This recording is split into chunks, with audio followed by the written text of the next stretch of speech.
right, so, for those of you that weren't on the tour yesterday, my name is Jeff Semler.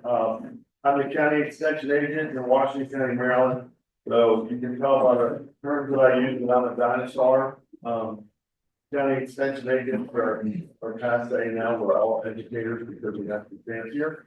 But anyway, this is my home. I grew up in Washington County. People ask, how long have you been in Washington County? I said, well, I've worked in Washington County since 1996, but I've been in Washington County since 1959. So, we're going to talk a little bit about what, for those that were at WMREC, that's what we call it, Western Maryland Research and Education Center, we call it WMREC.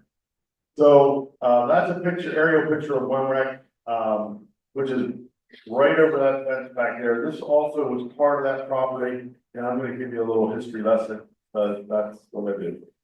All right. So there's actually 8 research and education centers in Maryland. We're the furthest one west. They're in Washington County. Then we call it Clarksville, affectionately the University of Dairies in Howard County, which is right there. And we've done some research, forage research there, and Amanda will talk more about that later. And then we have some right around College and overall Eastern Shore. For those of you that are beef historians, that's where the historic Wyatt Angus herd is located.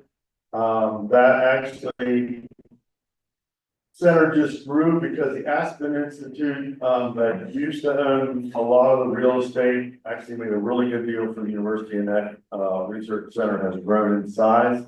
The cows are still there. And then down here, this is, by the way, if you're not familiar with Maryland, about here south is Poultryman. And then if you get down here in Somerset County, for those of you that are soil people, that's where the soil, the phosphorus F5E will be over 500 because they can't help themselves with these poultry litter. So, WMREC was actually at one time 3 farms. The federal government bought those 3 farms. The one gentleman moved down the road 3 miles to the Antietam battlefield. Him and his family milked energy there until the battlefield decided to buy his farm, and he just set up with it. The Daniel Miller farm, if you ever go to the battlefield where the historic cornfield is, that's where the Culver family milked for a while up into the 60s. The property was bought by the government and went to the United States Army. It was affectionately called Ritchie Site B because if you're not familiar with Washington County or Maryland, Fort Ritchie is in the northeast corner of Washington County. If you've not heard of Fort Ritchie, Google Ritchie Boys and you'll learn about some wonderful history that was about World War II, and that's where it was.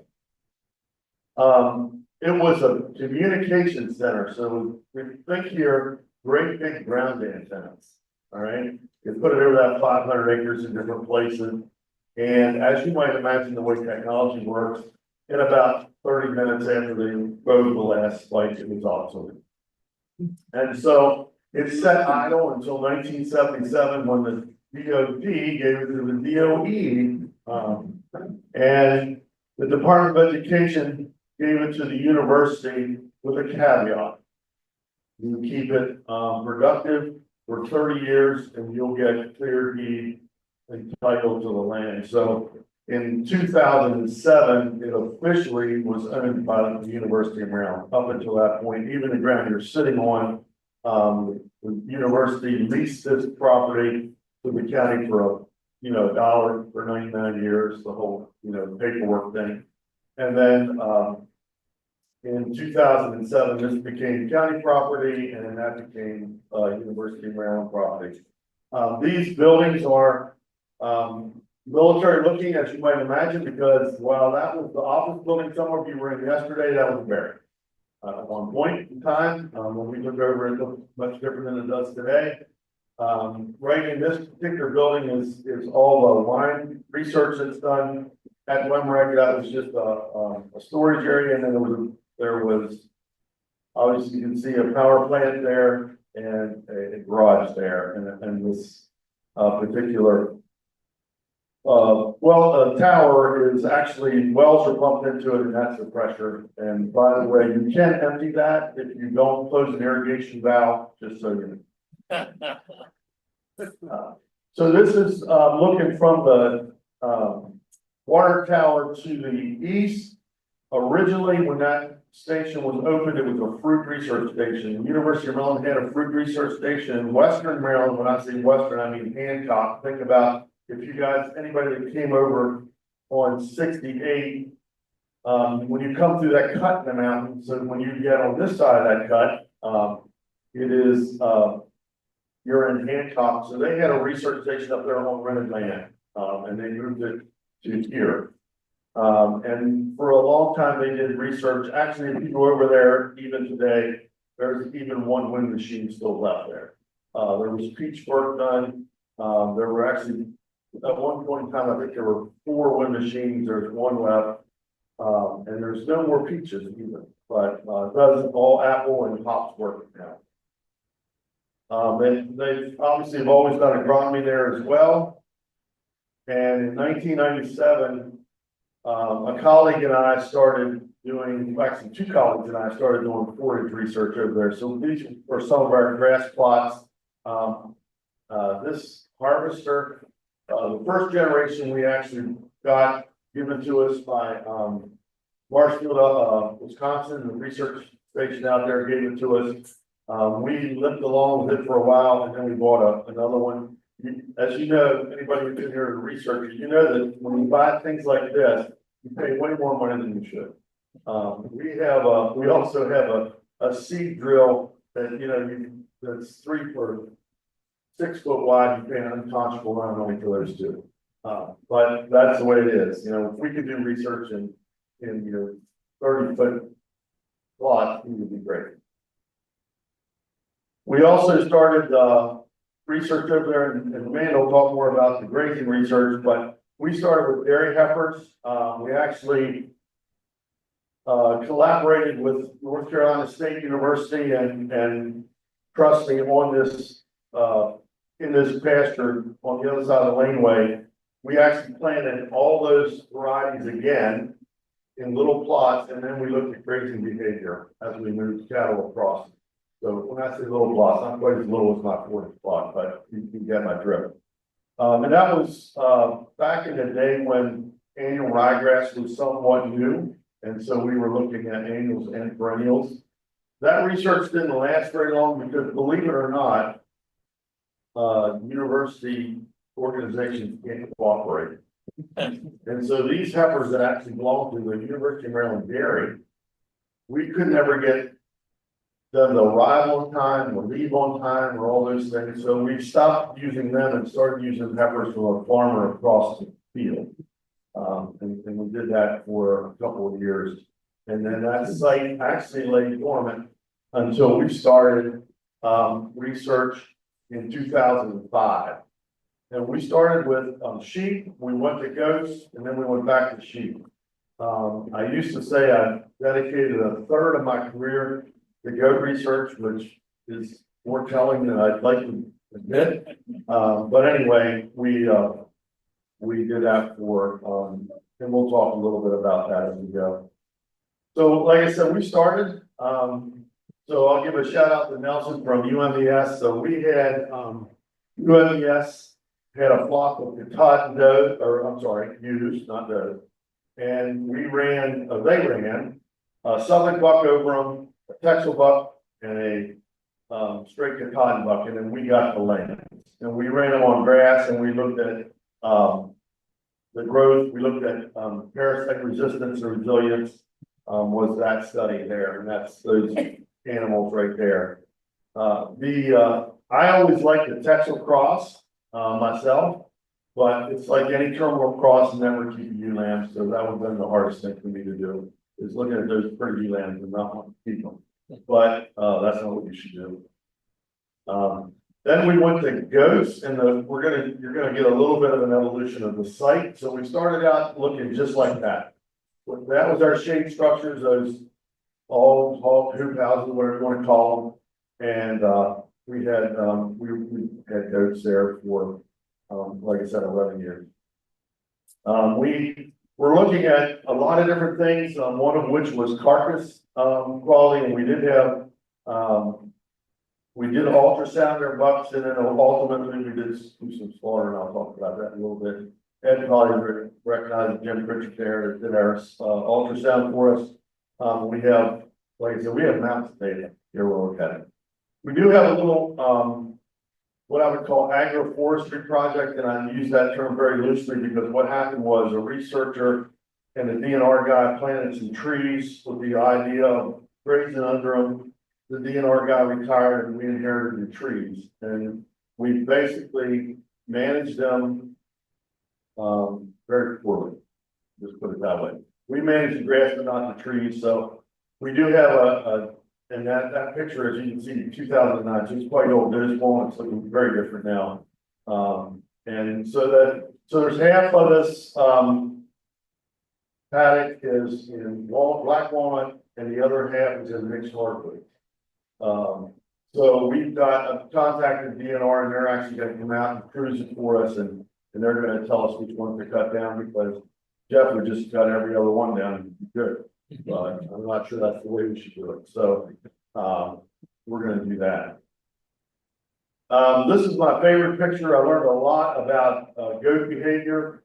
So we planted this particular paddock in chicory, forage chicory, because of the antimental, I can never say that word very well, properties of touted properties of chicory. We had our goats, and we put them in there, and I put them in there, and it looked like this. That's Canada thistle. And then about a day and a half later, it looks like this. All right. And so the takeaway point right away is, if you have Canada thistle, get goats, right? Here's the deal. In the corner of that pasture, in the corners of that pasture, the Canada thistle is doing very well. Thank you very much. You may not be able to tell, but that's a rock break, and that's the high ground. All right. Goats are a prey species, and just like Robert E. Lee, you never fight if you don't have the high ground, except in Gettysburg when you get your head handed to you. So that's what they did. It doesn't have anything to do with controlling business. It has to do with the fact that they wanted that spot. And on the other side, I can show you where they did the same thing with pokeweed, but nonetheless. So we moved into another aspect of that. So I should back up a little bit. These goats were all consigned by folks from as far north as Vermont, as far south as Alabama, and as far west as Oklahoma and Kansas, and a token Maryland goats over the years. They were predominantly goat, although we did have a couple boars, some savannas, and a few myotonics, which are always fun. So we went from looking at just growth rate and parasite resistance and resilience to we were going to do some work with growth and carcass. So this is what we affectionately called one Saturday. I built what we call the goat Hilton, and we put goats in here on feed, and then we had goats out on pasture. So the original theory was we were going to get consigners to consign us half sibs, and we would put half of them in the pen and half of them out on the grass, and we would compare them. But as you know, whenever you work with human beings, they always like to tilt the table if they can, so they always thought they were giving us their better goats for the pen and their other goats for the. So we only did that 1 year and then we quit. And we said we went to a consigner. The first guy actually was from Kansas, and he sent us 30 goats. And we put half of them randomly assigned them, half into the pen, half into the pasture, and we looked at carcass quality. And what we did was we actually took these animals to the rail. We did lean fat bone separation. We sent the ribeyes down to Clemson, I believe, and they looked at fatty acids. We did all that. Of course, anytime you do research, there's problems. So the problem is we killed them all at the same time, but these guys were at their endpoint before the ones on the grass were at their endpoint. that's, you know, in a perfect world, we would have been able to slaughter them different times and do all those kind of things. And even here, we had bucks that were ready when other bucks weren't ready. So those are the kind of things that you kind of deal with when you're trying to do, research on, you know, under some constraints. So then you saw our hoop, the other old shade, then we went to this. So I like to tell these stories because I know other folks who work for land grant universities can empathize. So this thing looks like this because that's how much money they let me spend. Okay, so that's our first cover. We actually went through 3 because if I went over a certain amount, I had to put it out on bid, and you know what that's like. So we got the cheapest cover the first time because that's what we could afford. Actually, my colleague, if you ever run into Susan Shanian, she was my colleague. She was actually standing in the structure when a very quick moving, nasty summer thunderstorm came through and ripped the lid off while she was standing there. So that was fun for Susan anyway. And so that was the where we went from there. We introduced summer annuals as well. So we looked at summer annuals and perennial pasture, and we all know that goats tend to like to browse rather than graze. So this made it nice for them. The first time we did this, because I like to be transparent and tell you all the mistakes we made. So our one ag tech bought the wrong, he's supposed to buy dwarf pearl millet and he didn't. And so the millet got way high and the goats wouldn't go in. So Jeff had to put strips in it so that they would go in. Because again, a prey species, why does deer do predation on corn is because the rows are wide enough for them to walk in. But if you plant something tighter, like we do with millet, 7.5 inch rows, they can't walk between them. They don't like it. So what we did here was, I heard, yesterday when we were at the goat dairy about how the different profiles, actually, I would watch the goats eat, and then I would take forage samples and send them to the forage lab. And you would be amazed at the forage quality of mare's tail, of lamb's quarter, you know, some of those things, they really are pretty good.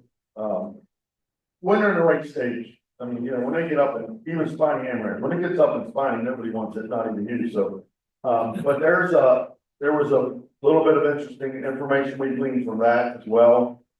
That was our poster that we took to NACAA. You can see there's Nelson's name right there. We looked at the carcasses. Like I said, we went through, I think we did that for 5 years. We looked at carcass information. Of course, as most of you know about meat goats is there's all different types of, there's no endpoint for a meat goat, right? Everybody knows that a 1,200, 1,300 pound steer, you know, a 120 pound lamb, you know, 250, 280 pound hog, but what about a goat? Well, you know, we got what I affectionately call a crock pot goat, that's a 40 pounder, that folks would use for like, you know, a Greek wedding or something like that, and then we have the biggest filly you can find, that all we're gonna do is jerk. You know, once you put enough spice on it, it can be wrapped, nobody would. So, so it's a little bit, even though we learned a few things, we're not exactly sure how that applies to the industry at this point. We did find that, of course, they grew better if you fed them. So if you put barley, and by the way, I should have told you, their feed was whole barley and soy balls. So we tried to keep the carbohydrates at bay. We tried to do a little more of keep the flora and fauna of the rumen similar to what they are on the pasture. Not 100%, but a good bit, or as much as a bit. Like I said, we did find out they did have more yield from a meat standpoint. We also found out it's not impossible, but we weren't able to get a goat fat. We didn't feed them long enough, I'm sure, because you know, goats fat from the outside or the inside out, unlike other species. We never had any, you know, the KPH and other fat was very, very small, even across the fed goats and the pasture goats. So that's just kind of a summary.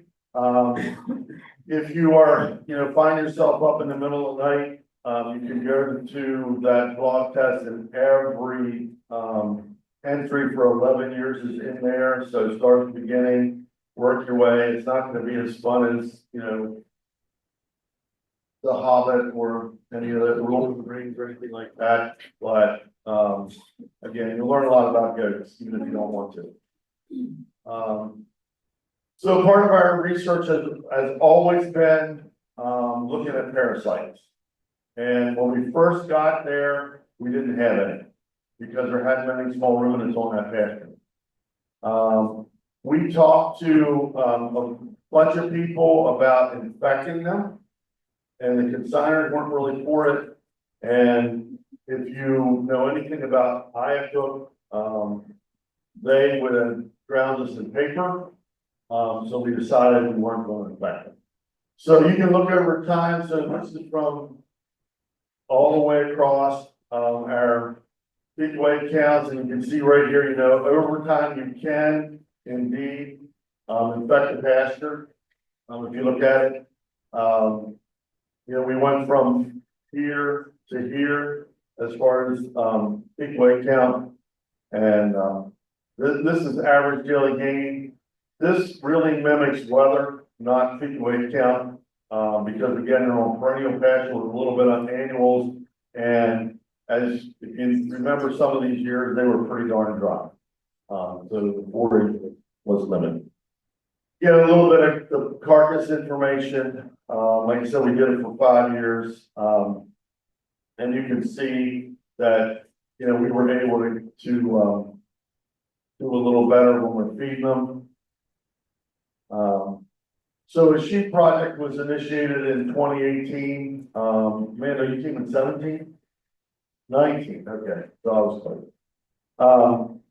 So what we did was, I took that pasture and we just nuked it. I had them plant corn in it. We wanted to get rid of all the weeds. We wanted to start anew. So in 2018, or actually in the fall of 2017, I replanted it and went to a 100% perennial mix. We've since renovated it again, and what's over there now is the second iteration of that renovation.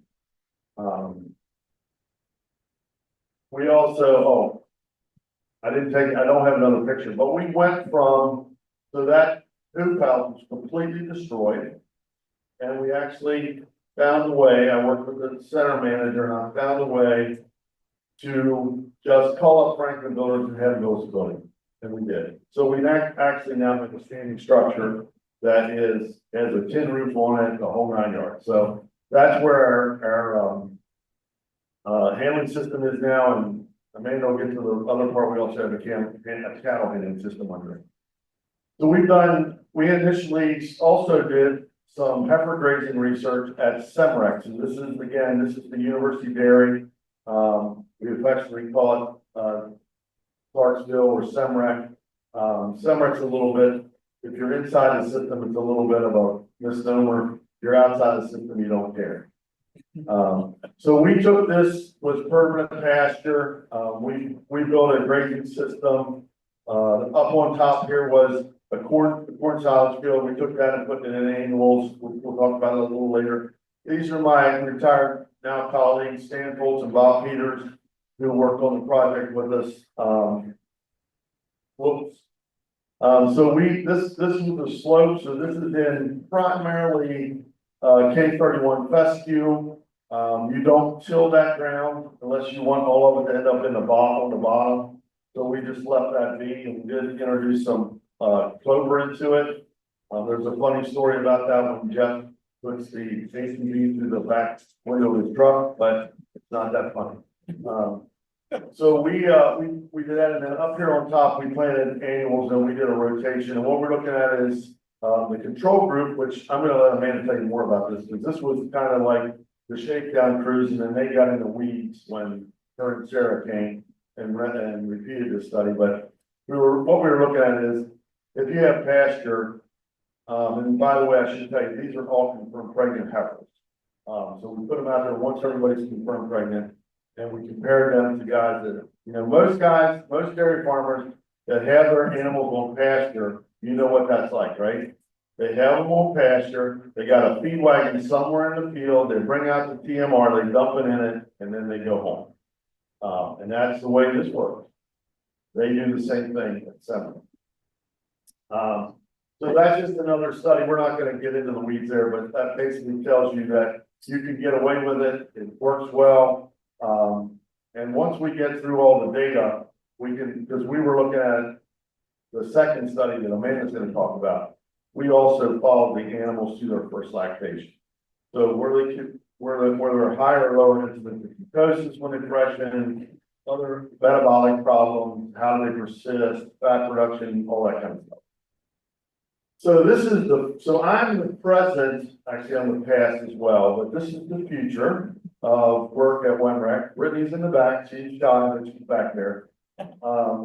And Amanda, you'll hear from in just a few seconds. And then I do want to give a shout out to Emily. So Emily's over here. Emily was our intern. And then we turned her into an employee, but she wanted to go back to school. So now she's finishing up her bachelor's. I told her she's got until 2027 to get her master's so she can take my place. So any questions?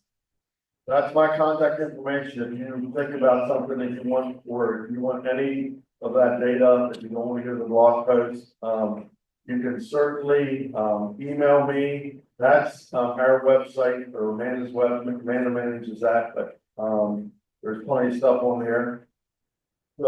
That's chart right there I'm talking about is I'm actually presenting those the forage quality of those weeds for that at another venue. All right, no questions, we'll turn it over. All right, good morning, everyone. So Jeff obviously shared with us a little bit of the history and kind of what's been done at the research center over the years. I started at the research center in 2019. I'm from Minnesota originally and moved to Maryland at that point and jumped in the things with Jeff and Susan and several other colleagues actually who I here.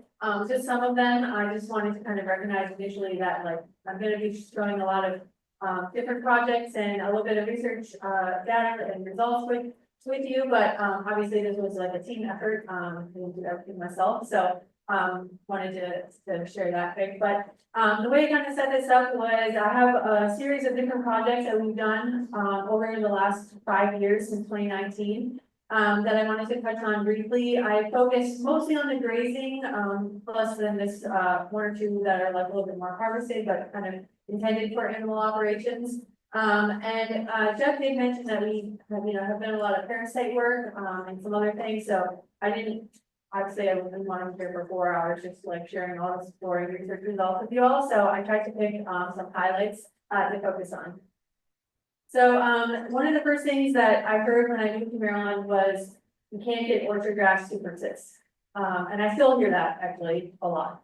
So we're kind of, in the transition zone of where those more sensitive cool season grasses don't do as well in the heat of the summer. So one of the very first things that we did was wanted to do a little bit of a variety trial for orchard grass specifically, looking at, are there differences in persistence, disease was another thing. So we've had a lot of complaints with orchard grass getting disease, not persisting, things like that. So we wanted to kind of look into that a little bit. And so we did a variety trial, just on this map of Jeff's. This is the adjacent property, like he said, at WMREC. And this was started in the fall of 2019. So we planted in 2019 and we have 3 full years, 3 full years of harvest data from that. These are the varieties that we use. So a couple, a little bit older varieties and then a few of the newer ones that we were graciously donated by several of the seed companies in the area and their reps. And so, standard variety trial, methods. Here's that same mower that Jeff showed from what year was it that you bought that? we're still using it. If anyone wants to spring one of those fancy, like weighted, loaded, weighs it as you mow, I'm open to suggestions, but, so flail mode, and 4-inch cutting height, and we harvested, a 20-foot strip from the middle of each of those plots.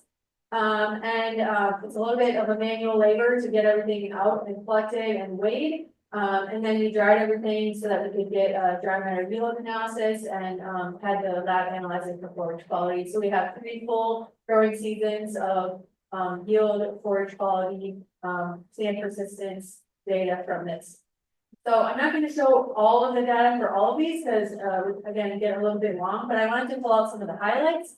One of the biggest things from this project was that across all 3 years that we did this, we basically had no differences in yield across any of our varieties. So you can see each of the varieties here in the different colors, and there was really no difference in the varieties across those 3 years.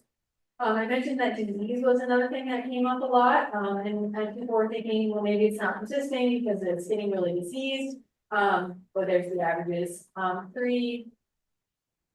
3 to 4 tons per acre.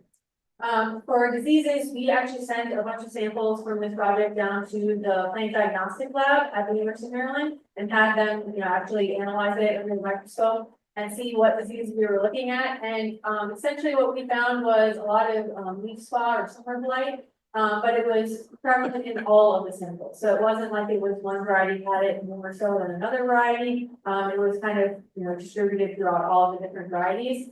And then to a lesser extent, they also found some brown stripe. So our real conclusion from this was that, we need to focus more on management to kind of be preventing these diseases. Obviously, picking a high performing variety is still really important. But at least for the varieties that we looked at, we didn't really see a lot of differences. No yield differences there. Really, this was kind of a boring project because we essentially saw no differences in yield. I did show the forage quality data, but again, there was no real differences in forage quality between any of those varieties. So again, you kind of focused, talking to people about this on focusing on the management side of things and things you can do when you're managing it, timing of harvest, things like that, to help minimize disease pressure. We are interested and have had a lot of conversations about kind of continuing with this variety trial work. We're gonna do some with petroleums with a novel endophytic pesky varieties, a little bit more with orchard grass and some other things. We haven't proceeded with that at this point since we've been busy with other things. But this is where those, I'll plug your priorities, Jen, are very important because I look at those and I, and talk with other colleagues and stuff, and we really want feedback from, people across the area to see, is this something we should prioritize or are other things more important? So open to feedback on that throughout this conference. Amanda, before you. Yeah. With regard to the orchard grass, my understanding, at least what I've seen, I don't know, you might have to repeat this for folks online. But Yes, I will. the problem I've seen and heard is that folks are either grazing orchard grass too low, so they're hitting the reserve and the plants can't recover, or mowing for hay, same thing, too low. I know you started out talking about that. And it looked like you were cutting 4 inches, so did you try and replicate the way it's actually being managed out in the field? Literally, or what did you find as far as why can't they keep these pastures, the orchard grass? Yeah. Is it because is it an owner operator problem or is it problem grass? Yeah, good question. So, for those online, it was asked here, what is really the reason? Did we find anything, more about why we're having these issues with orchard grass persistence? Is that a good something? So we didn't look at different cutting heights or anything. There actually has been over, I think a little before I got to Maryland, even a lot of work done in Virginia on orchard grass persistence, and they did, all these meetings and roundtables and looked at all sorts of different things, cutting heights and disease and all kinds of things, and essentially concluded that it was a mix of all of these different factors. So low cutting height or overgrazing, presence of potentially some disease, cutting, during the heat of the summer too low, and those plants are struggling to get through that really hot, dry weather. Maybe, soil, nutrient needs to support those plants are not quite adequate, so they really found that it was kind of like more than just one key factor. But I do think potting height has a big role in it, it is one of those support factors, so you're exactly right. We didn't really look at that here, but, yeah. Does that answer your question? Perfect. And thank you, Doctor, for asking that. So as we go through these, if you guys can ask questions at the end, or you can feel free to interrupt me, if you have questions as we go along too. All right, so switching from kind of the, harvested forages to a little bit more grazing focused stuff. Jeff mentioned, that they had done some energy supplementation work with the goats. And we decided to kind of replicate that with sheep and raising lambs on pastures. This was one of the first grazing projects we did when I started. So obviously, here in the northeast region and the mid-Atlantic, we are in some densely populated areas, right?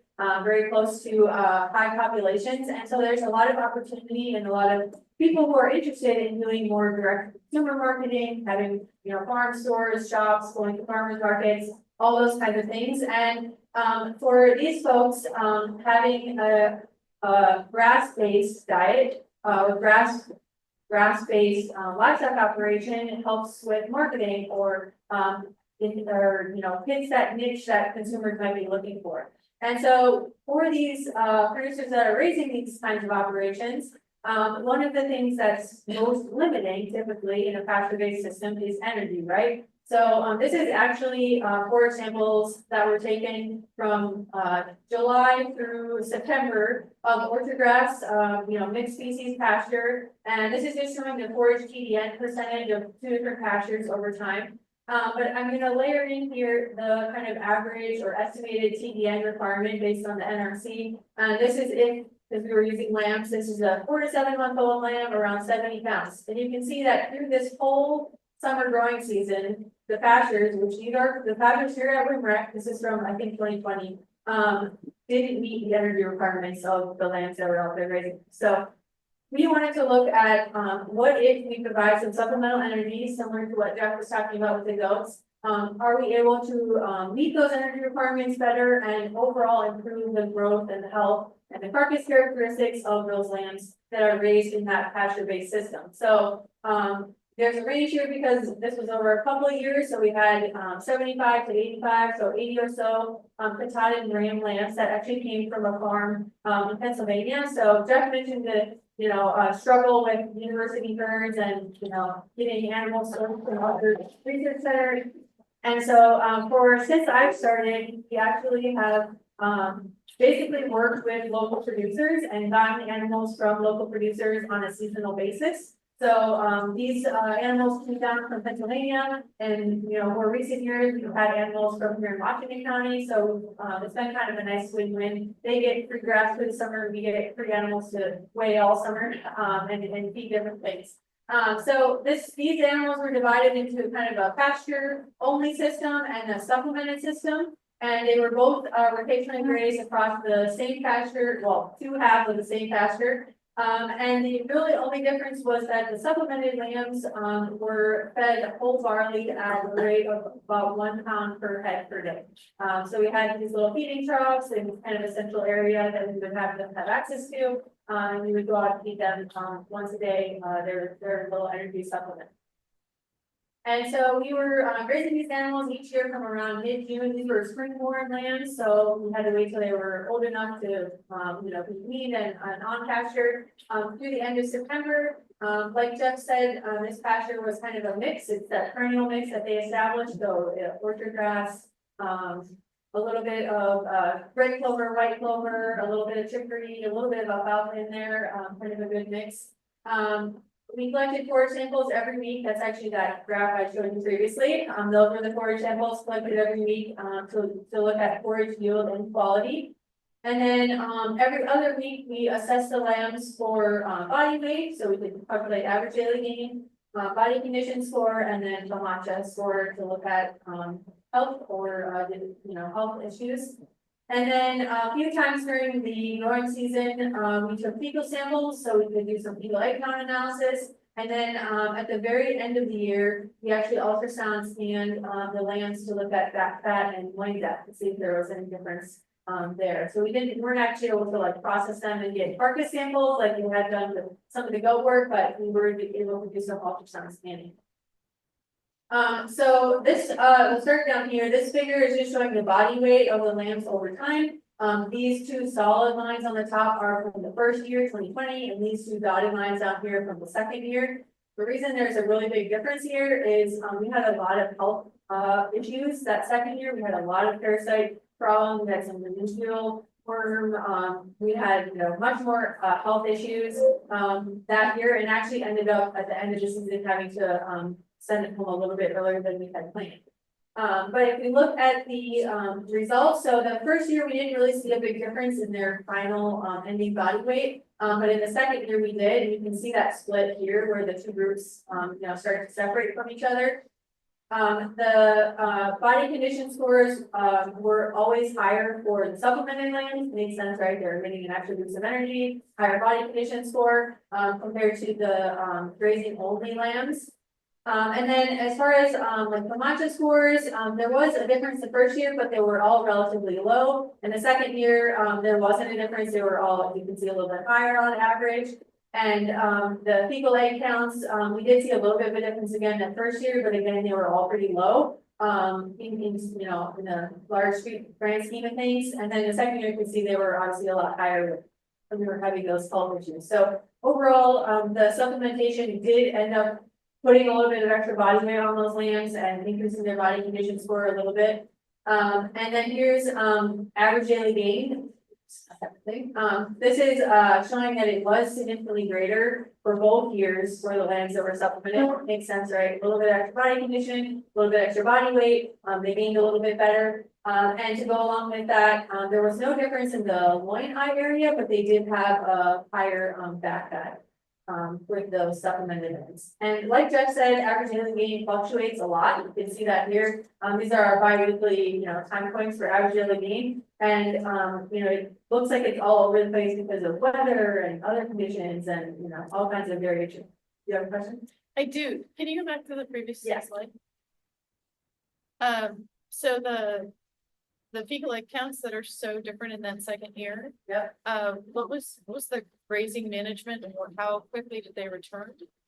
So, can the people online see or should I? They can't. So, Okay, yeah. so there was a question about the fecal egg counts and the grazing management between the 2 years. Essentially, they were managed exactly the same between the 2 years. We were relatively understocked, so we did kind of more of a simple rotational grazing than we did like more intensive. And with the places that the watering points were set up and at that time, we basically were doing about a 5 to 7 day rotation. So they would be in the pasture for about a week and then move on to the next one. And so depending on how quickly they were moved, I would say it was probably at least 30 days in between grazings, but ideally, from a parasite perspective, we would probably be a little bit longer than that. And actually, in recent years, we've had a longer rest period and shorter moves, and so we've had much lower, parasite incidences. So yes, good point. Any other questions on that one? Yeah. Could it be that in the second year, you had more eggs and larvae? Yes, very, very much the case also. So he said, also pointed out that during the second year, when you probably had more eggs accumulated, more parasite, residual out there on the pasture, which is very true as well. Although there were lambs grazing before the first year of this study too for a different project. So there was still lambs there every year. So, but it could have been a case where, like Jeff said, over time, they start to see it build up. Yeah, definitely, yes. So another piece of the puzzle that doesn't really figure into research is that a couple winters, because we had excess forage, we allowed our local production to bring dry use in. So they could have been also affected with that, but we didn't manage those. We didn't look at those. I found the dead one After that, I felt I ran a little too lazy fair, so they wanted it back, but. So we may have been also part of our problem. Do you mind restating? Yeah, Jeff, mentioned that, there was, excess forage and we were using everything that was there at WMREC. So, for a couple of winters, there was a local producer who was breeding in animals to graze during like the late fall or winter months and kind of clean up the pastures, and maybe that could have been another source of infection. All right, so, just kind of, some concluding thoughts from that, project was that internal parasites were not really a problem in 2020, but were much more prevalent for both groups, in the second year. Overall, we did see that kind of growth and body condition advantage for the lands that had that little bit of energy supplementation. And when you're doing the economic analysis on that, it really, of course, depends on the, land prices and feed prices and all that kind of things. And it ended up playing out that the first year where we didn't have as much differences, probably was not economical, but the second year where we had a much bigger difference between the two groups, and land prices were a lot higher, it was more economical, and it wouldn't have been a cost savings to actually supplement those things. So, kind of a case by case situation on the economics, and have to figure that out for, your operations. All right, so switching from sheep to dairy heifers. This is the project that Jeff had kind of referred to a little bit, talking about different management systems for raising pregnant dairy heifers. And so for this project, our kind of rationale was, we know that heifer raising is often, very high up there on the expense for farms, one of the most, expenses for a lot of dairy farms in particular, but other farms as well. And if you look at the, expense breakdown of what it costs to raise a heifer, feed, of course, is usually one of the largest percentages, if not always the largest percentage. And so what are some ways we can minimize feed costs? Well, we were interested, to see maybe we're not using our pastures to their fullest potential. We don't have a lot of land base in Maryland, but can we make the most of the limited land base that we have? And if we focus our investments on improving the pasture and put our, time and efforts there instead of on, mixing PMR and hauling PMR out to the heifers and the time and, money that takes, are we able to see, equal gains and growth, and how do those heifers perform both, while they're being raised there, but then also, like Jeff said, as we're going into the milking are the differences. And so we're looking at some different pasture management systems. So on one treatment, they basically had a continuously managed pastures. That's this whole area down here. The heifers had basically unlimited access to that whole area. They could go wherever they wanted as they please. Some areas looked, halfway decent, especially further back in the pasture where they didn't go as frequently. Some areas obviously did not look quite as nice, especially near where the watering system was, where the feed wagon would come in, that kind of thing. And then on the flip side, we took these pastures up here and subdivided them and did a rotational grazing system with polywire. Basically those heifers got just whatever they were grazing and a little bit of a mineral mix to, make sure they were meeting their mineral needs. And then we took a couple of those pastures and added annual forages into the rotation. And then we also did some cross seeding with clover to try to boost the quality of the existing fall fescue pasture, which, as Jeff said, was largely probably Texas 31 and if I infected. Fescue, we haven't actually tested it, but it's been there for a really long time, and it's probably most definitely that's what it is. So, and these are also very hilly all around here. So just wanted to give an example of what the kind of grazing timeline looked like when we were starting to incorporate these annuals into the rotation. So this is just an example of one of the years from 2022. So we had planted some winter annuals the previous fall and had been able to graze those a little bit. So we had oats, ryegrass, triticale that was planted the previous September, and then we started grazing that right around April 1st, and we were able to get a couple months of grazing from that good winter annual mix.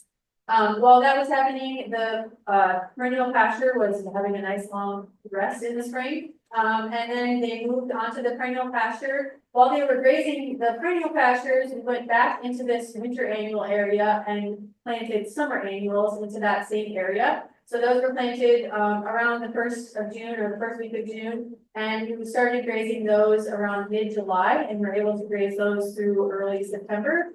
You can see here, they were on that Sudan grass cow feed mix. Got a lot of really good summer production from that. And then they were moved on to the perennial pastures again. The perk of this is that those perennial pastures had a nice rest during the heat of that summer. So they were, very productive again, had a lot of forage there for grazing. While they were on that tall fescue pasture again, we went back into the summer annual area and planted back into the winter annuals. And then we started grazing those, not until December, they were a little bit later than we had hoped getting planted.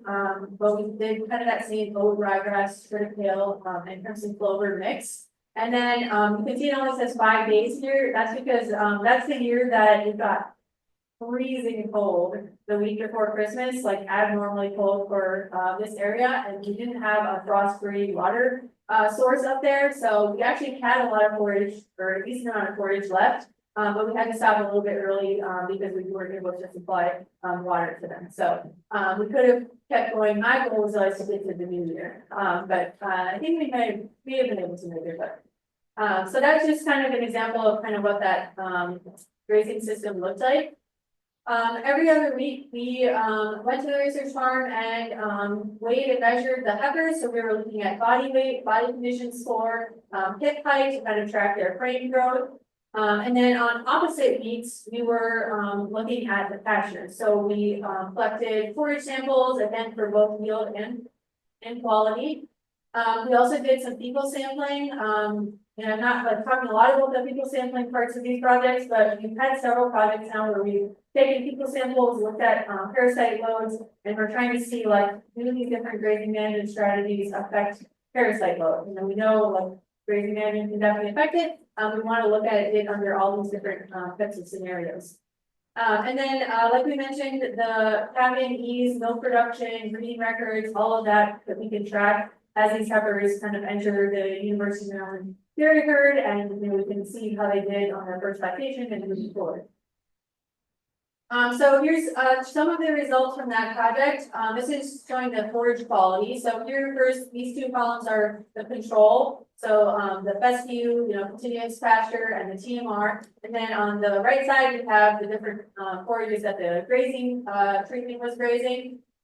And if you look at the two fescue ones, they're actually very comparable in quality. So really where the continuous grazing is going to get dinged is the yield, right? The production from that yield was way less than the production from the rotationally grazed field. I just had those nice long rest periods, but the quality was fairly comparable. And then you actually compare the TMR. Granted, this TMR was of course balanced for heifer ration, not for milk cow ration. But if you compare the TMR to those annual mixes, the annual mixes actually were kind of equal or greater than in quality to the TMR that those dogs are getting. So some really good quality forage from those different annual mixtures. When we look at the growth of the heifers, there was no difference actually in either year in the body weight of the heifers, but we did see a higher body condition score. This is the start of the study and the end of the study. And so we did see a significantly higher body condition score for the heifers that were on getting the TMR and the continuous grazing system. So they lived in the lab of luxury. They had their food delivered to them every day, and they didn't really have to work for it. And it was a good quality TMR. So, and then they also had a slightly higher body or average daily gain for the control group. So they ended up being a little bit heavier and they ended up gaining a little bit more. But actually, for some of those heifers, they started to get a little over conditioned. So, maybe a little too much gain.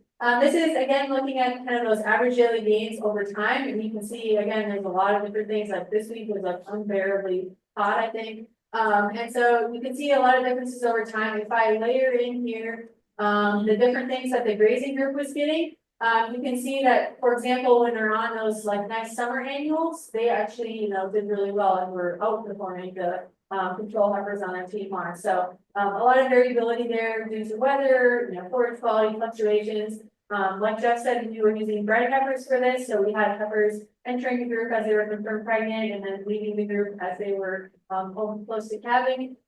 And so there was that kind of fluctuation. And actually, Sarah and I, before she left, we had started looking at some adaptation data, like how long after those heifers are transferred into one of these treatment groups does it take them to like really start weaning? Like what is the adaptation period? And it was significantly higher for the grazing group because they're taken from a barn, where they get fed TMR every day and they're thrown out into the pasture with these other heifers that they don't know and they're forced to graze and they only get a little bit of mineral. And so there was a little bit of an adaptation period there, but so our conclusions kind of from this project were that the final body condition and average daily gain was greater for the control group. There was no difference in the final body weight or the hip height. So that tells us that those grazed heifers are still reaching adequate frame size prior to their first calving. And we think the real potential here is in the economic advantage. So even though that average daily gain was lower, they still had a good body condition and they still reached adequate size prior to calving. And we're still kind of working on some of the economic numbers from this, but we have 3 full grazing seasons of data now. And we think that there's a lot of potential that this grazing system is going to be much more economical than the TMR control. So then, like we said, we're continuing to follow them through first lactation, so we can kind of see, did these different management systems while they were bred heifers make a difference as they, join the milk herd. Are there any questions on that one? Or yeah. Did you see the difference in the weaning of the groups? And the breeding, those are Yeah, conception breeding. Oh, yes. So the question was if there were differences in conception rates between the two groups. I don't have that data. Well, I have that data, but I haven't looked at it yet. That's part of our kind of like following them through. So the animals that were part of the study were already bred and confirmed pregnant. But we can follow those animals as they go into their first lactation and produce, and then as they get bred back again, we can see, but we haven't really teased out any of that like follow-up data yet or looked at it, but we will be looking at that. I'm curious, do you have any strategies or plans to ease the adjustment for future groups so that they graze better, faster? Yeah, so the question was, would there be a strategy to kind of ease them into it in future years so there was less of that adaptation period? I think there are things you can do. So, these heifers were in like a full confinement system up until they were grazing, but if there was a small pasture that they had access to, getting them acclimated to like the poly wire, not having different heifers entering and leaving the group all the time. There's different ways that you'd be able to manage it to kind of use that adaptation. With the way that this was set up, we didn't have a good option for that, but I think, on your own farm, there would be options. Yeah. So just a few points. Number one, those are Holstein heifers that are a registered herd. Yes. So read here, they are not grazing genetics. These babies, some of these girls were huge. Like 1,500 pounds each. When they're going into calf. So they're not really either what we would consider adapted or bred for grazing. But the other point is we try to be as real world as possible, because a farmer probably wouldn't have another pasture or whatever. He's gonna, when they get pregnant, dump them out. When they need to go into the barn, start, on the pre-fresh ration, they're gonna do that. So we try to be as real world as possible. The other point that's gonna factor into that economics is we already had the grazing system there. There's gonna be a cost to set it up. And we'll look at that too. One The unfortunate thing for Amanda and I is we don't have graduates. But we don't have somebody we just hand a flash drive to with a bunch of data on it and say, hey, when you get the R values, come back and see us. We don't have that option. Yeah, We don't either, Jeff, don't worry. so for those online, Jeff brought up a few really good points, for the agitation thing. This is a real world scenario, right? And, people are, shipping animals around and taking them from the barn up to the pasture, a lot of the time. So that, in some way mimics what happens on a lot of farms. From the, what was the first one that we said? Just that they're. Oh, these were not, this was not a grazing based herd, it was registered purebred Holstein, so, that may have factored in as well. And then, the third thing was, The cost is separate. oh, the cost, yeah, but the economic analysis would be different if you already have the grazing infrastructure there versus if you're starting from scratch. And actually, our plan is to run it both ways, to look at the comparison between the two, if you already have some grazing infrastructure, and to look at the comparison between the two if you have nothing. And see kind of how the cost would flush out from your either of those, so. Yes, So I've been, custom grazing dairy efforts for quite a while. And, that's, to your point, it'd be great research to, do a transition period. Because they're tons of box of rocks, you put them out there, you're gonna have failure, you're gonna call problems, but they're just, have to put them in the sea of grass and they look at you like, what are we supposed to do with this? So they immediately start stressing, going down, and then it takes a while when you get back up, they go, oh, these are feet. What am I supposed to do without concrete, and isn't there a truck coming, and so if there's not a 2 week, you would plan out, like, what's a week transition?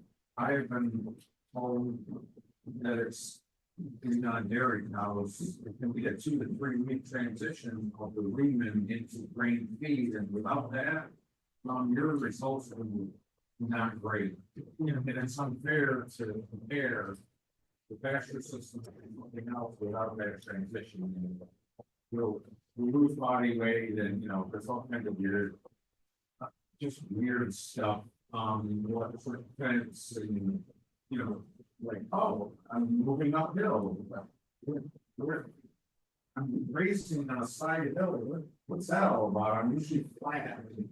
So that, is a critical part of research, is getting that transition created in. So I would, again, it'd be fun to do transition times in the 1 week, 2 week, 3 week, or 4 week. Just to see how much is, throw the animals out and do the wellness thing, and gather them all. That is not gonna help. yeah, I think. They very much contribution and undefined. I have this is only you're looking at areas, but the only thing you're looking at that function. They do all full turkey, they do all there you go. So there's What's happening. They're working on it. It's super important just from an health perspective, because we have trained, I have treated more animals that they're rumen, it's so much protein in the system. There is corn in the vast that would come and do that high thing, there's always something. We said, well, these heifers really need to be on pasture to lose weight, to get fit, because they got too much corn in them. So, that whole perspective, that changes your idea. When I look at a heifer that comes from a grease stall, they're definitely fatter. And then when they leave my farm, they're definitely leaner. But they, anyway, it's a great topic. One that we kind of get beat up on, because right now, especially in the world, we have large dairies. There's nutrient management issues, so animals could move off to pasture. There's an opportunity. A lot of CAFOs, where CAFOs so much want to stay in barns, and we're like, hey, we got grazing up here, but without that transition need, pretty stressful. Yeah, you want. This goes kind of along with what we were saying. Back years ago, when I was a graduate student at Virginia Tech, Carl Poland was doing a study with lactating dairy cows. Now, the key is these cows had previously had access to pasture, so they knew what pasture was. So that was one key. The other key is, the treatment was cows totally barn fed versus cows that transition between pasture and the environment. And of course, the cows that were on pasture were getting some feed in the barn. But it was a little bit different, so that the total ration between the pasture and the supplement was comparable to what they would get if they were totally barn fed. And the idea of doing this study was pasture growth changes. So how do we manage it and bring those cows back in the barn when we need to?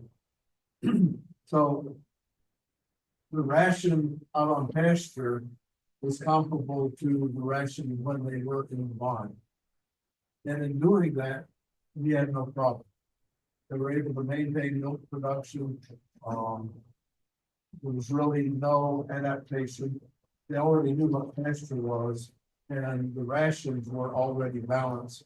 So that, yeah, they're getting, fresh grass out here, but it's being balanced, so it's comparable to what, basically what you do, what you have done. So I'll pat you on the back for, you basically have two experiments there that are basically the same measure. At least on that one. So just throwing that on. Historical data. The other thing we can do, again, we want to go through the mountains research, is we did notice that, in the spring, when we put heifers on that were on the pasture in the fall, they didn't have to learn anything. So we could ferret out those individuals and look and see if there's a difference in their quote unquote adaptation.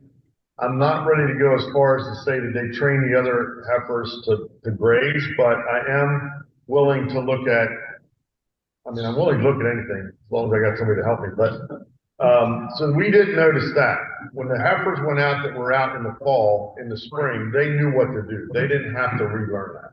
They're not that stupid. So the first year is data we can't do anything with, but the next 2 years we can look at heifers that were on in the fall and came back to us in the spring. And we do have those data points that we could look at and see if there is a marked difference. The other problem with collecting data every 2 weeks is you have too many data points, believe it or not. It does all come out in the wash, but when you see a dip in production, you get a little disappointed. But look at the end, look at the summary of the data, don't look at the data the day you're collecting it. We do for reasons, but we found out a lot with the small ruminants because, you go from a good rate of gain to like 0.001, pounds per day. And you get kind of, especially with goats, you get kind of disappointed. So I'm not saying don't collect the data. I'm just saying don't fixate on the data until you analyze it all. Because that's another point that we found, especially because some of us come from a livestock background where we expect performance. And for 11 years, we did goat performance, and goats are really good at disappointing you on performance. From the perspective, again, from our paradigm, I'm not saying they're bad things to have, they're not, they're good. We have a lot of opportunity with goats, obviously, in our market, especially, but you have to retrain your mind about what you're looking for. So I think, and I hope for the folks online, that this phone is actually serving as a second mic. So if someone has a question, raise your hand and I'll come over and bring my phone to you and you can speak into that. And then that way, hopefully Amanda won't have to try to restate. Yeah, I was gonna say, there's no way I can repeat all of that. No. It's a lot. So if anyone else has a question, I'm happy to bring a mic to you All right, or later. yeah, later, we can do It's that. all good too. All right, so, continuing on with, the dairy stuff, we were also doing a little bit of work looking at, using, annual forages, not necessarily the grazing system, but as a harvested forage source. This is, very common for a lot of dairies to harvest, small grain silage in the spring. And we know that these winter forages can be a really high yielding and high quality source of feed, and actually a lot of dairies, well, some at least, are starting to shift away from alfalfa and more into relying more on small grain silage, as they can get a lot more tonnage in a single cutting or a single, harvest compared to having repeated alfalfa harvests. And so there was some work out of New York, actually, looking at, what if we provide additional nitrogen in the spring, to boost the protein content of this winter silage. And then as a result of that, have to buy in less or feed less soybean meal or other sorts of protein if we're, feeding this in a TMR. And what they found was that this extra nitrogen in the spring, assuming that there was adequate fall nitrogen, there was not really any difference in yields from this extra nitrogen in the spring, but there was a difference in the forage protein content. And they found a range from, around 9 up to 19% protein by adding this a little bit of extra nitrogen in the spring. And so we were really interested in this, and we actually had several dairy producers in the area that were really interested. And so Jeff and I decided to kind of replicate this down here in Maryland and see if we found similar results. So we decided to investigate the effect of that increased nitrogen fertility rate. And we actually did this both with and without sulfur, because we know sulfur is a really essential nutrient for protein formation in the plant.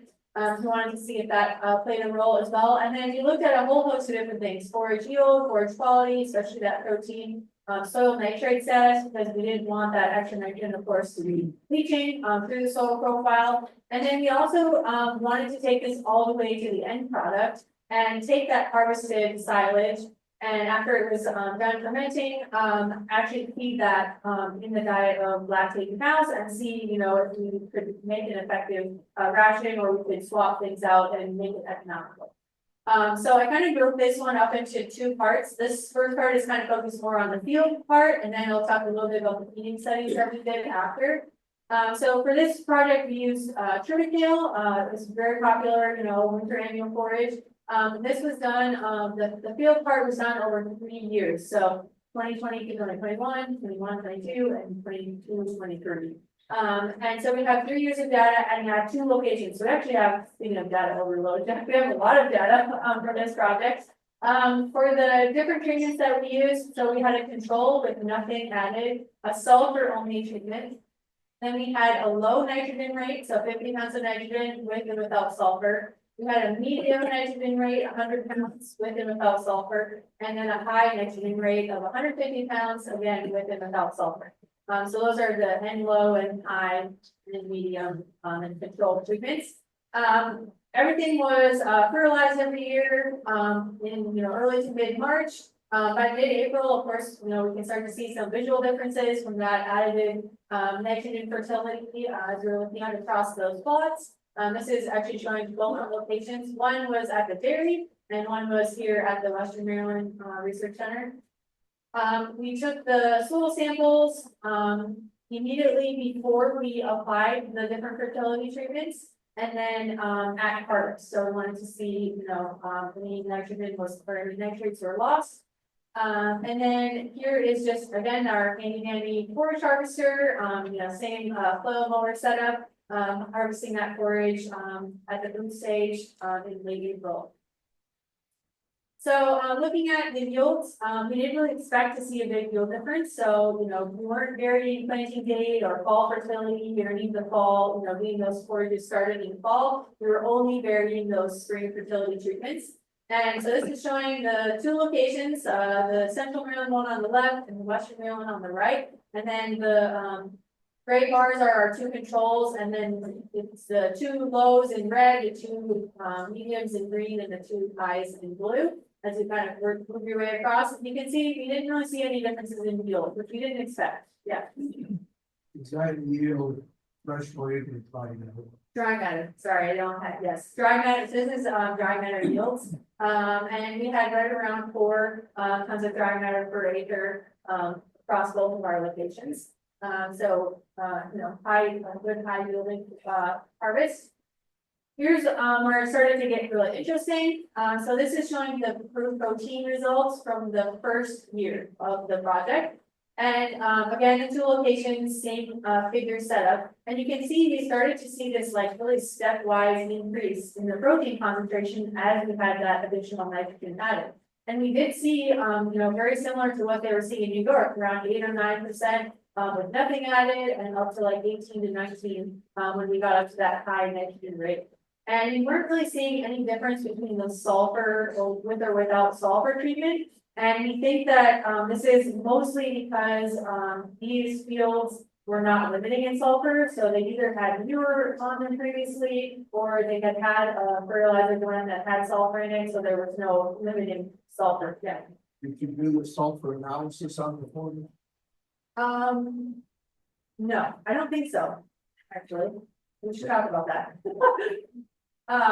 So this is just looking at the protein. So like I said, this was the first year, and we of course repeated this several years, and it was a little bit disappointing or disheartening. When the second year we saw a very different scenario play out. Things were very similar with the yield and other quality measures, but for the protein, we saw fairly low actually protein at the Central Maryland, and a little bit higher at Western Maryland. This one was largely because of timing. So for various reasons that we're not going to get into, we had some delays getting that harvested, not by very long, but a few days makes a big difference when we're at this stage of growth. And so we were a little tiny bit late there, and so I think that's what happened in this case. And actually the third year, which I don't think I have the data in here, but the third year of this location was higher and more similar to this one. But we didn't see that stepwise increase. So we're still kind of playing around with this a little bit. We need to go through the data a little bit more now that we have all this and kind of tease out, what may have been different between these years and why we saw this really nice, increase in one year, and then we didn't really see, we didn't have bad protein concentrations, but we didn't see that drastic change that we saw previously. Yeah. Urea, the source of nitrogen. Yes. Your state. Yeah, urea was our nitrogen source. We'll go back and look at weather. Yes. Yeah, weather patterns are something we need to look at for sure. Yeah.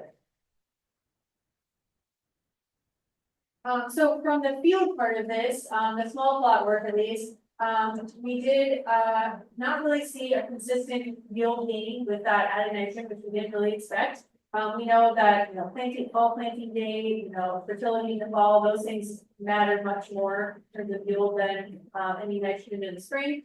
And then we did see, again, in that 1 year, that nice increase in the protein content in the forage, but then it was much less so the second year. So like I said, we're kind of still playing around with this a little bit. And then I didn't show any of the soil results, but we had very low soil nitrate concentrations across all the different plots. So anything that we had applied, those plants were taking up, and we weren't losing extra nitrogen in the soil. So that was good at least.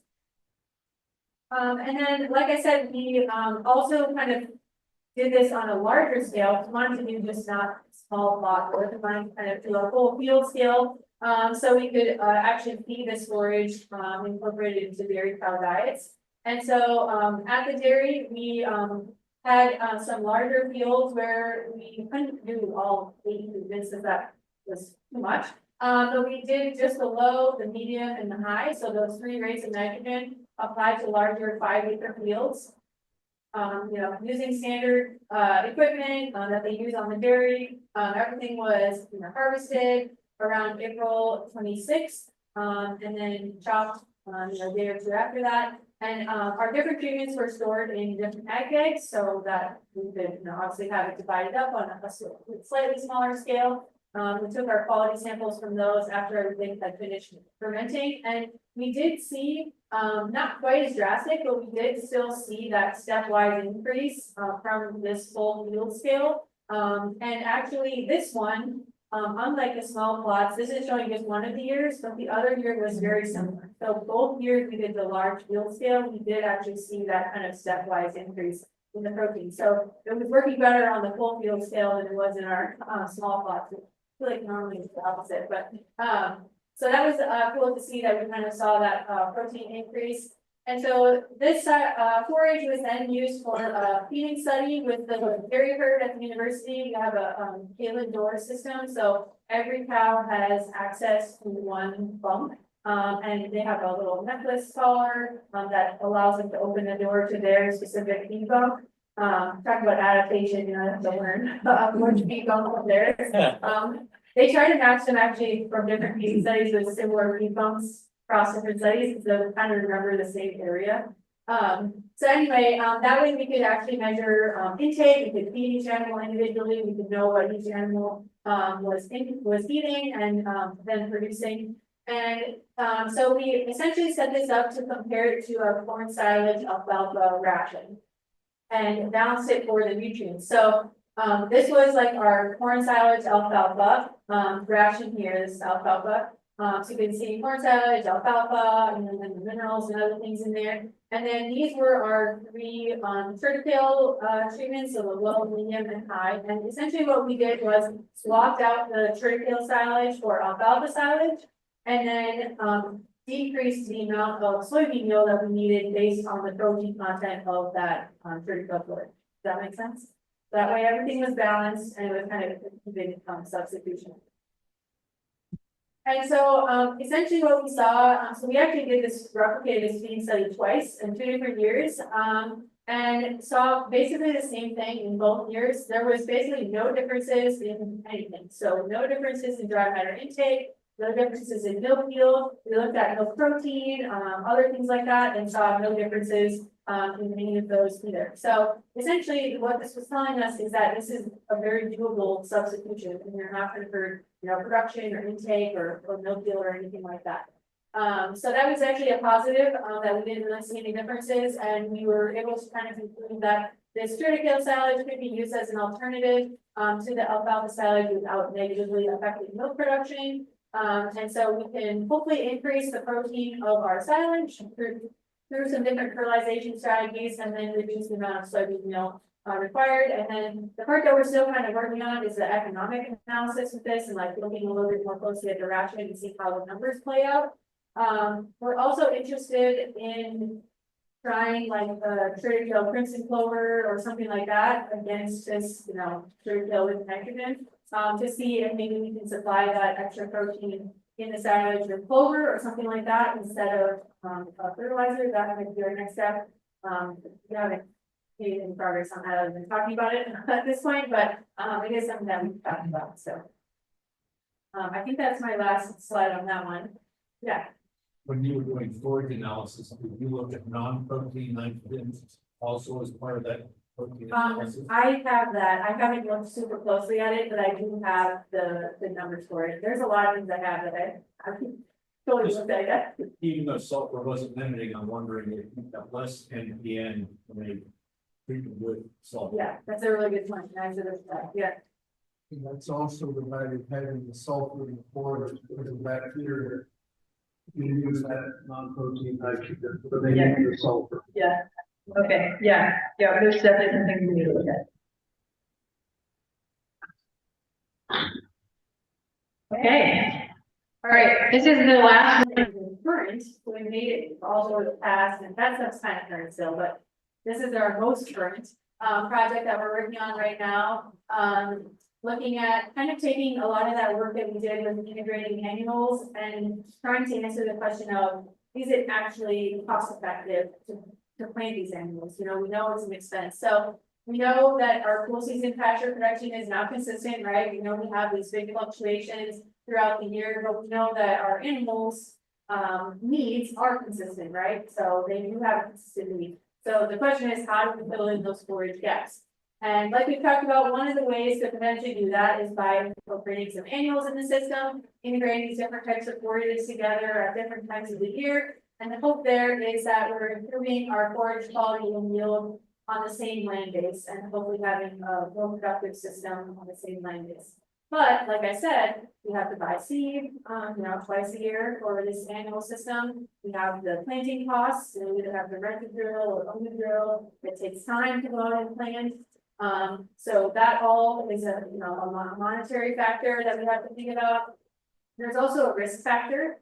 What if we have another incredibly dry year and what we plant doesn't, germinate on time, or we have a sand failure for whatever reason. So there is definitely some risk associated with annual forages. So we wanted to kind of look at this as like a whole system and say, is this worth it? Considering the expenses, considering the risks, what's our gain from this type of system? And how do we decide if this is worth it or not? So this was set up a little bit like that dairy grazing study, but in this case, instead of the control with the TMR, the control was just like a nice, well-managed perennial pasture. Same pasture mix like our orchard grass, red clover, white clover, a little bit of chicory in there. In this case, we shifted from using only sheep to using a herd, if you will, a flock herd. So we had 2 mixed species herds of sheep and calves together that were again sourced from a local producer. So they were at the research station on a seasonal basis. And this is where we started, with the dairy heifer study and this one, we started to get a little more intentional with our moves. We weren't trying to be as understocked as we were back at that first small unit grazing study. So we were moving these animals usually every 2 or 3 days, sometimes every day, sometimes every 4 days, just kind of depending on forage availability, but much more frequently. And then the perennial annual system was set up very similarly, so similar grazing management. Really the big difference is that they had part of their pasture or that nice, same perennial mixed pasture, but a separate part of the pastures were dedicated to annual forages and had that annual forage rotation in the mix. And both groups, no one got, any extra energy supplementation and TMR or anything like that. They just had access to whatever forage was available and then a mineral, so that we made sure to meet minimum requirements. And again, just kind of showing you the setup of how those annual forages were factored in. We used a lot of different mixes actually in this one.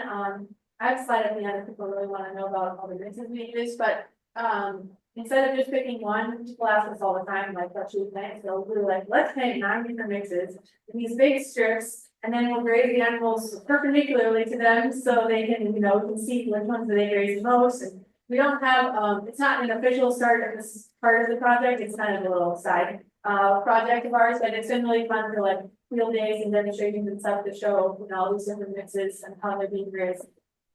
So same kind of setup, we started in the spring, using those winter annuals that were planted the fall before. Then they went to the perennial pasture. The summer annual mixes were planted again around early June and grazed starting kind of early to mid-July. We had a couple months of really good production from those summer annual forages. Again, especially if we have a heavy orchard grass presence in our perennial pastures here at WMREC, and this summer rest was really, really helpful, especially these last 2 years when it's been really dry. Our orchard grass is much happier in that system than it is in the other system. And then back to the perennial pasture for a little while, back to the annual mixes that we had established in the winter. And again, we actually finished, this was this year's, this was 2024. We wrapped up around mid-November, mostly because the perennial group was out of pasture. We still had several paddocks of the winter annual mixes left for this group, and we actually had a little bit of regrowth on the perennial pasture that we could have gone graze to. So I did actually go out and take a bunch of field samples so we could calculate how many grazing days we have been able to get from that perennial pasture. I think I want to say at least another 3 weeks or so. So could have made it through like probably mid-December.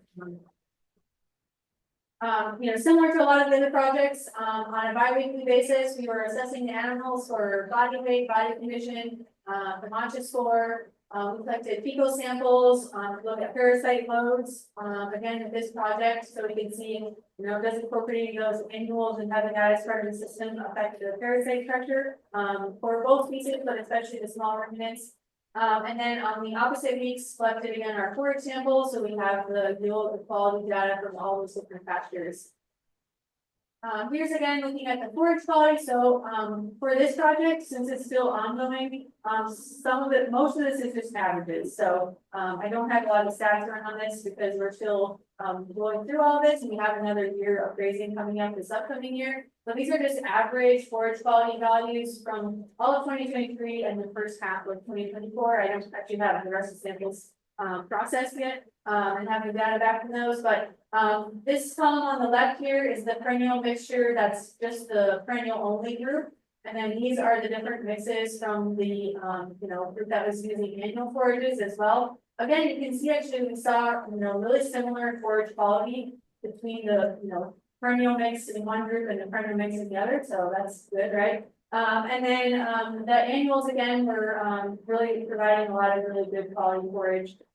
We saw, good protein levels, high TBNs from those annual forages, even better than our kind of nice premium pastures. I don't have a lot of the yield data like analyzed or compiled yet, but so here's my picture is worth 1,000 words. And this is the perennial group on the left and the annual group on some cool season annuals on the right. You can see I was forage sampling that day. Where the yield is really gonna differ between these is in that summer production. So, especially we've had 2 back-to-back years of really dry weather, really dry summers. And so the perennial pastures have struggled along through the drought. But having the animals on these warm season annuals during the heat of that summer has taken a lot of the pressure off of the cool season perennials and has also provided us with a lot of really good summer grazing. So I think that's where this system is really going to start to shine, is kind of getting you through the heat of those summer nights. So here's just some initial results from that 2 years, so 2023 and 2024. No difference. So these are the lambs first. There was no difference in body weight at the start or at the end of the grazing season. Like I said, these are just averages for 2024, but no difference probably at the beginning, but there may be more of a difference at the end for this last year. Especially I don't know yet, but we'll see. For lamb body weight, the group on the annuals may have a slightly higher ending body weight. Same thing for average daily gain. There actually was a significant difference in the lamb average daily gain last year, with the group that was on the annuals having a higher average daily gain than the perennial group. And this year, again, I haven't analyzed this, but I would expect that to probably be a significantly greater average daily gain as well. Yeah. How long is the grazing?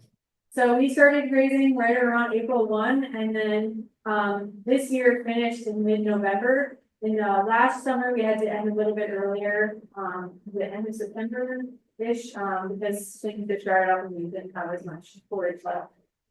But yeah, generally, start of April through, getting into November. Maybe June, July, around 8 months, not quite 8 months. Right. What was the growth for the days of the annual? So like from planting when they were ready to graze. Oh, yeah, actually. I can tell you the exact dates, well, almost. So these are planted in, but the question was how many days, in between planting and grazing. So these were planted in the fall, so that's maybe not a good example. But these were planted, I think it was like June 2nd or something like that. So it was, 6 days before we started grazing the summer annuals. And these were planted, I think it was like September 10th or something like that, maybe. So, 6 weeks or so. So usually like, 5-6 weeks is about kind of what we're seeing, in terms of planting to grazing, assuming, planting conditions are good, you get adequate moisture on time, all those. I was just thinking in a rotational system, how long I leave that paddock alone, and skip over it until it's ready, and I get it. Yep, exactly. So I can give you the exact date. Okay. So they were planted on June the 6th and we went in on July the 9th. There you go. And then the last one for the land, is the body condition score. In 2023, by the end of the grazing season, the annual group did have a significantly higher body condition score, and I'm, expecting the same thing is probably true for this past year as well. So really they're ending with, you know, a higher fertility gain, higher body condition, a little bit extra body weight. For the calves, in 2023, their final body weight was simply different, so they again see a greater body weight for the annual group. And I'm expecting or kind of seeing the same trend, for this past year in 2024. And average daily gain, this one was not significantly different in 2023, but there might be, here in 2024, we saw more of a difference, this year than we did, last year for the calves. So, and body condition scores, we actually didn't really see any differences in the calves, although this year there may have been a slight increase in body condition, for the calves in the annual group. So overall, those annual forages, like I said, were, you know, very high quality and high yielding. I focused this on 2023 because that's the year I actually have kind of analyzed so far. But the lambs did have a greater average daily gain and body condition score. There was no difference in the Lamatra measurements, and I need to look a little closer, but I don't think in the leg counts either, at least in the first year. And the calves on the annual system did have a greater final body weight. You can see that's an extra, like I have it here, there's an extra 5 to 20 pounds for the lambs and 72 to 134 pounds for the calves by the end of the grazing season for each of the 2 years so far. So we haven't done any of the economics on this yet, but I think there's a lot of potential with, you know, the increased yield and you know, that kind of thing, that the system, at least so far, is looking very promising. So I think that was, my last slide was just mentioning, Jeff said the Forage website, but I do have actually a tab on the website that has a research updates, and I've been trying to post, you know, if I do the newsletter article or something, I'll try to put an article about the project up there. There's several of the projects that I talked about today do have articles up there that need to be updated. And then we also do a lot of updates on our Facebook page, Maryland Forages. So I kind of post, you know, a little bit regularly throughout the grazing season, like, you know, snapshots of what the animals have been up to, and share other things as well. So if you want to follow along as these studies progress, you know, feel free to follow along in that way. And I think I'm, okay, I'm a few minutes over, I'm sorry. We had a lot of good questions though. Are there any final quick questions other than I know we're moving into a fifth grade and never needs to stretch your legs and put some coffee? Unless there's something burning, I would suggest that we do. Yeah, let's take a break. Let's I'll take a be break. around all Yeah. day today and tomorrow, and I'm happy to talk to any of you about this stuff. Feel free to find me. Awesome. Thank you so much.